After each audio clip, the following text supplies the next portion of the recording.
देखो, प्रकाश का अपवर्तन पढ़ रहे थे हम लोग, रिफ्लेक्शन ऑफ लाइट। इसमें हमने कल पढ़ा था चिन्ह परिपाटी के बारे में। चिन्ह परिपाटी में ये समझा था कि अगर मुख्य अक्ष से दाईं ओर कोई दूरी है तो उसको पॉजिटिव लेंगे, बाईं ओर कोई दूरी है तो उसको नेगेटिव लेंगे। ऊपर अगर कोई दूरी है तो उसको हम क्या लेंगे? पॉजिटिव। अगर नीचे कोई दूरी है तो क्या लेंगे?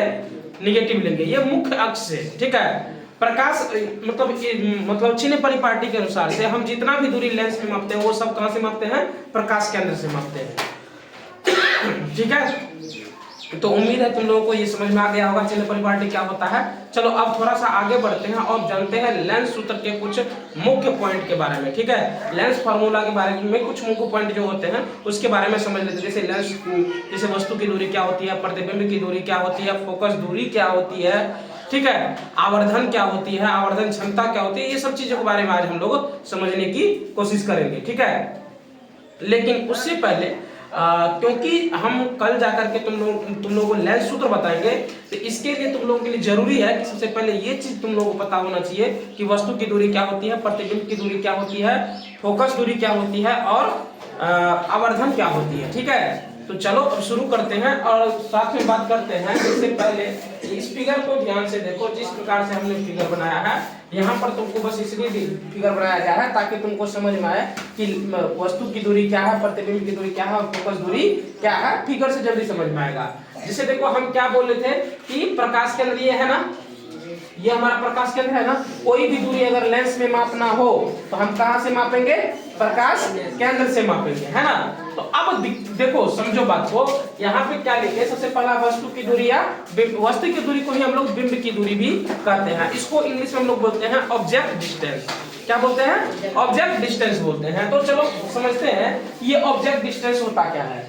तो देखो, प्रकाश केंद्र L से वस्तु या बिंब ऑब्जेक्ट O की दूरी LO को वस्तु दूरी या बिंब दूरी ऑब्जेक्ट डिस्टेंस कहते हैं और इसे संकेत U से निरूपित किया जाता है। अब ध्यान से देखो, ये हमारा प्रकाश केंद्र और ये हमारा ऑब्जेक्ट है ना, ये हमारा ऑब्जेक्ट। तो अब देखो, प्रकाश केंद्र से इस ऑब्जेक्ट यानी कि वस्तु के बीच की दूरी क्या कहलाएगी?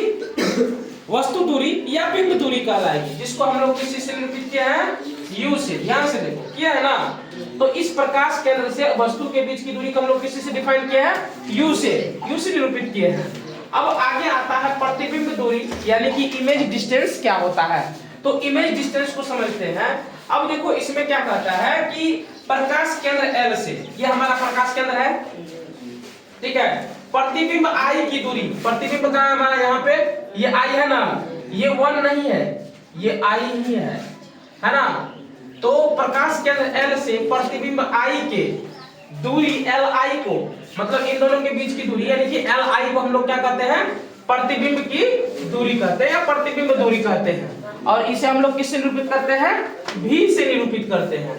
अब देखो, जब भी तुम्हें लेंस में कहीं भी U भी दिखाई दे जाए, तुम ये समझो कि U मतलब वस्तु की दूरी, V मतलब प्रतिबिंब दूरी, ठीक है ना। तो ये देखो, यहाँ से हम एक डॉटेड लाइन गुजारे हैं और ये देखो प्रकाश केंद्र का यहाँ से लिए हैं। इस वाले दूरी को हम लोग क्या लिखे हैं? V लिखे हैं। यानी कि प्रकाश केंद्र से प्रतिबिंब के बीच की दूरी को हम लोग प्रतिबिंब दूरी या प्रतिबिंब की दूरी कहते हैं, ठीक है। अगला है हमारा फोकस दूरी, जिसको हम लोग क्या पढ़ते हैं? फोकल लेंथ भी पढ़ते हैं। तो ये क्या होता है कि प्रकाश केंद्र L से लेंस के फोकस F2 की दूरी LF2 को फोकस दूरी कहते हैं और इसे संकेत F से निरूपित किया जाता है। याद रखना, जब भी फोकस को हमको दिखाना होता है तो कैपिटल F का प्रयोग करते हैं और जब भी फोकस दूरी को दिखाना होता है उस समय हम लोग स्मॉल f का प्रयोग करते हैं। तो अब ध्यान से देखो, ये हमारा प्रकाश केंद्र और यहाँ से फोकस हमारा कहाँ पे है? ये रहा, है ना, F2 ये रहा ना। तो ये LF2 की दूरी को हम लोग क्या कहेंगे? फोकस दूरी कहेंगे। मतलब प्रकाश केंद्र से फोकस के बीच की दूरी को क्या कहेंगे? फोकस दूरी कहेंगे। आसान है। प्रकाश केंद्र से फोकस के बीच की दूरी को क्या कहेंगे? फोकस दूरी कहेंगे और इसे हम लोग स्मॉल f से निरूपित करते हैं। किससे? स्मॉल f से निरूपित करते हैं। समझ में आ गया। अब आगे थोड़ा सा बढ़ते हैं और समझते हैं कि आवर्धन क्या होता है। है ना। ये तो समझ गए। अच्छा तुम लोगों ने जब डॉक्टर के पास गया होगा ना, तो वहां पे अलग अलग आवर्धन क्षमता वाले लेंस देते हैं, कहते हैं कि आंख तुम्हारे आंख पे लगाते हैं पहले प्रयोग करके, जिससे तुमको अच्छे से दिखाई देने लगे, तो उसको ये समझ में आता है कि इतनी क्षमता वाली लेंस इसको अच्छे से शूट कर जाएगी और ये अच्छे से देख पाएगा, है ना। तो वहां पर आवर्धन क्षमता ही बताया जाता है कि इतने आवर्धन क्षमता वाला हमको लेंस चाहिए, है ना, जिसके अनुसार से वो क्या करते हैं, उसको डिजाइन करके चश्मा बना करके दे देते हैं। ठीक है, तो अब समझते हैं आवर्धन, जिसको हम लोग इंग्लिश में मैग्निफिकेशन कहते हैं, वो क्या होता है। तो देखो होता क्या है कि जो प्रतिबिंब की ऊंचाई होती है, ऊंचाई मतलब क्या, ये जो वाली डिस्टेंस होती है, ये वाली डिस्टेंस, ऊंचाई मतलब ये वाली डिस्टेंस, है ना। तो प्रतिबिंब की ऊंचाई बटा वस्तु की ऊंचाई, वस्तु की ऊंचाई क्या होती है, ये वाली, है ना। तो प्रतिबिंब की ऊंचाई और वस्तु की ऊंचाई के अनुपात को ही हम लोग क्या कहते हैं, आवर्धन कहते हैं। क्या कहते हैं, आवर्धन या मैग्निफिकेशन कहते हैं। प्रतिबिंब की ऊंचाई में अगर तुम वस्तु की ऊंचाई से डिवाइड कर दोगे तो वो क्या होता है, हमारा आवर्धन होता है, जिसको हम लोग मैग्निफिकेशन बोलते हैं।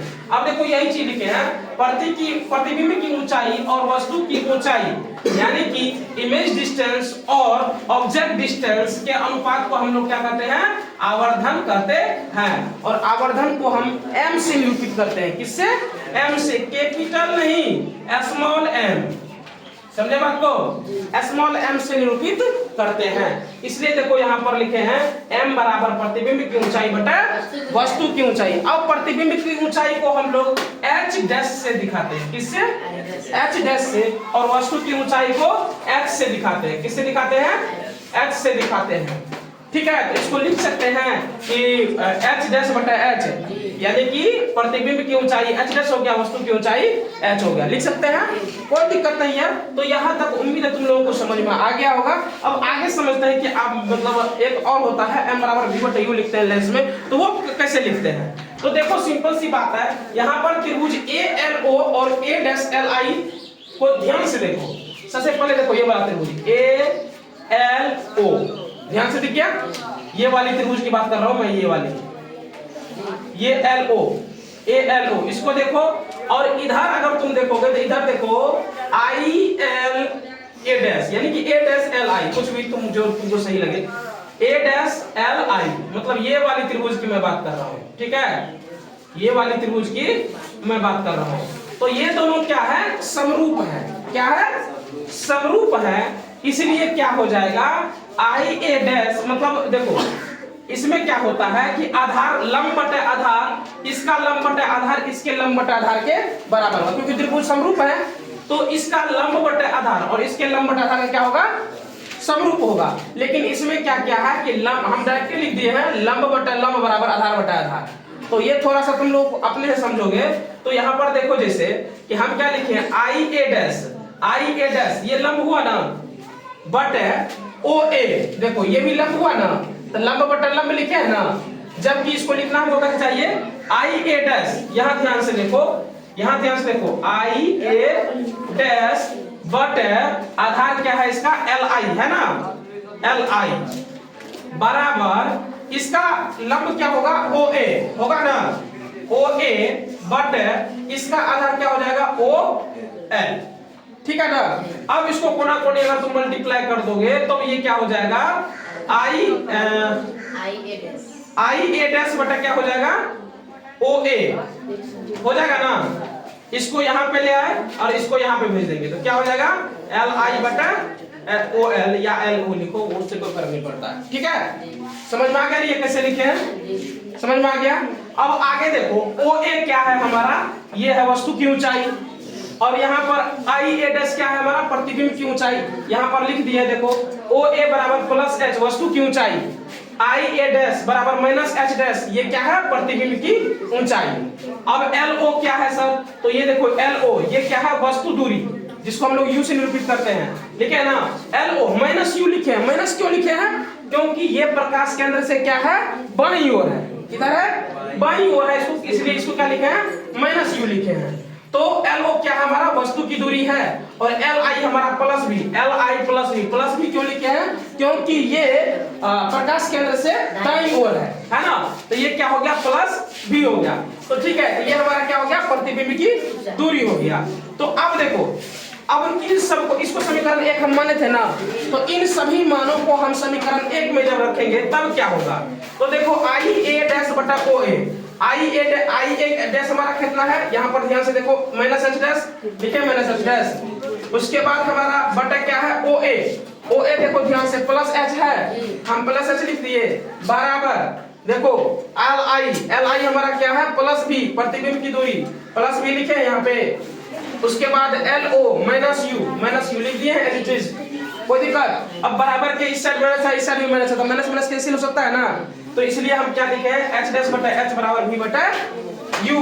तो अब तुम कह सकते हो कि m बराबर v बटा u भी हो सकता है। v क्या है हमारा, प्रतिबिंब की दूरी बटा वस्तु की दूरी, प्रतिबिंब की ऊंचाई बटा वस्तु की ऊंचाई ये भी लिख सकते हैं, और प्रतिबिंब की दूरी बटा वस्तु की दूरी ये भी हम निकाल सकते हैं। इससे भी हम लोग आवर्धन क्षमता निकाल सकते हैं, आवर्धन निकाल सकते हैं। ठीक है, उम्मीद है तुमको आवर्धन लेंस सूत्र में जो कुछ मुख्य पॉइंट है, चाहे वस्तु की दूरी हो गया, प्रतिबिंब की दूरी हो गया, ये सब समझ में आ गया होगा। ठीक है, फिलहाल आज के इस क्लास में हम लोग इतना ही समझते हैं, अगले क्लास में आगे समझेंगे। ठीक है।